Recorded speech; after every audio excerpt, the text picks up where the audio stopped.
Yeah, so I used stencils. I drew and then cut the stencils out to create both the side images and the animals themselves. I was going to use gesso, but with the weather conditions and it going to be outside and stuff, so I didn't want to do that.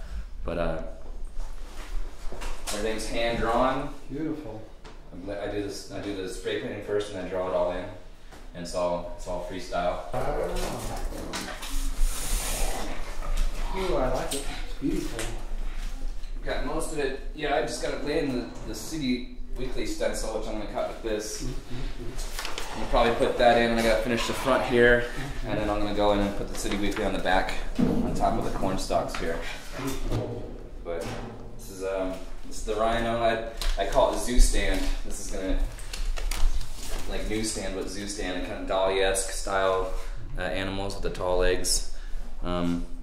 It's kind of hidden pictures. The numbers on the side represent nothing. It's for people with ADD. It's to make out their birth date, their age, the date, whatever. It's for people that just have wandering eyes. I've worked for Quicksilver, K2, Patriot Snowboards, many companies, mostly snowboard related. This is a print of the piece I did for Quicksilver. This is actually, the original was on a 40-inch by 40-inch piece of foam board, and this is worldwide. This coat is sold all over the world, and it's in a couple movies. Art of Flight is one of the. It's in that film. It's in the Tony Hawk Shred video game. Yeah, this is my company name, my studio name, Ruckus. I got that nickname in Seattle long time ago, just for causing a ruckus. I always just want to be able to sustain being able to do what I do. I don't really need a car. I don't really need a big house. You know, it'd be nice, but just as long as I can pay my way and be able to paint, you know, that's all I really care about. It. Taking on small projects and interesting projects has always been really the most fun thing to do. Like the plane I'm painting for the Air Force right now. I go out and I'm doing the nose art on a KC-135 refueling plane for the National Guard, and just a different medium, just a different, you know, idea, which is what keeps it fun.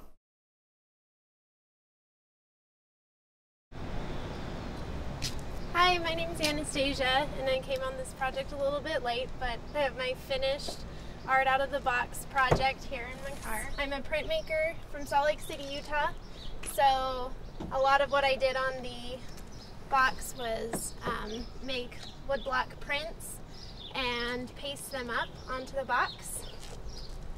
I knew once I heard about the project that I wanted to do something that's kind of continuous with the themes I've been dealing with, and I knew I wanted it to be a print, which is a little bit less traditional than mostly the painting that I've seen on these boxes. And I measured out the box and made prints so that I could wheat paste it on, which is a really traditional way for printmakers to kind of get their work out there and wheat paste around the city. What's wheat paste? It's sticky acrylic medium that you can easily stick paper to any surface outside. So a lot of people, you'll see it on buildings or just around the city as almost a type of graffiti or street art. A lot of what I do in my artwork is kind of the intersection between city and nature. And so I kind of use the two panels to do kind of like a city view and then also more of the nature. And I kind of took inspiration from the Walker Center and changed it into the City Weekly sign. So the elk and the antlers creating kind of like little worlds of their own is something I deal with a lot in a lot of my other printmaking. So I knew I wanted it to be on there somewhere to kind of be realized as a Annastasia piece. You got some astronomy on there too. Yes, and I thought that was perfect for City Weekly because I've always liked their astrological readings. So people will be able to open it here, still see the coyotes. Yes, they're talking. It's almost as if they have thought bubbles coming out of their mouths. So I just graduated from the University of Utah in printmaking just recently.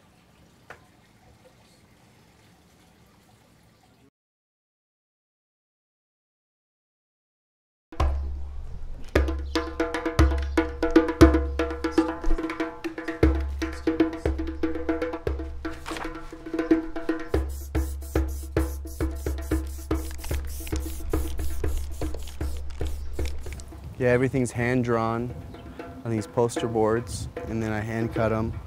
And generally the product I sell my pieces on is wood that I cut down by hand as well.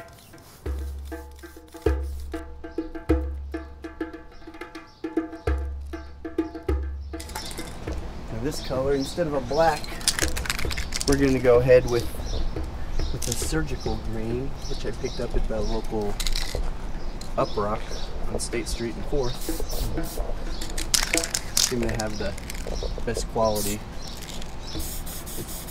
for the best price. I'm gonna shop around a lot.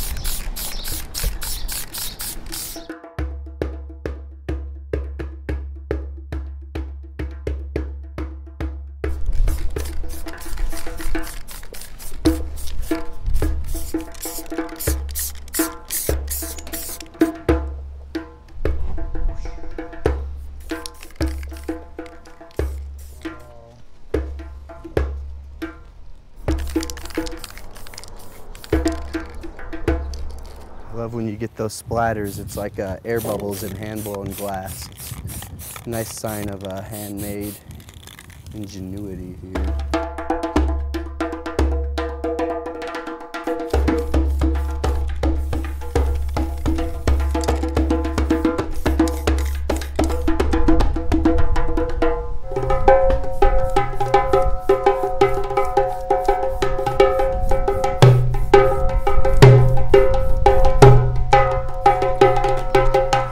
She's gorgeous.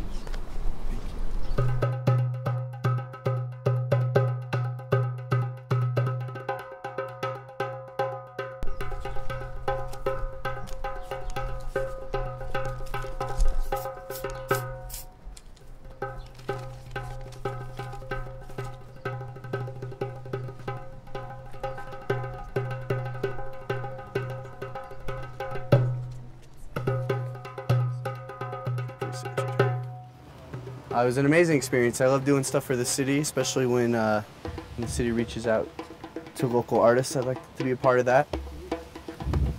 Going into it, I wasn't exactly sure what I was going to do, and it just all came together exactly how I could have hoped for. A couple classic images I do. I try to do an early Americana style mixed with a street art style. Kind of like a street art for collectors, really. City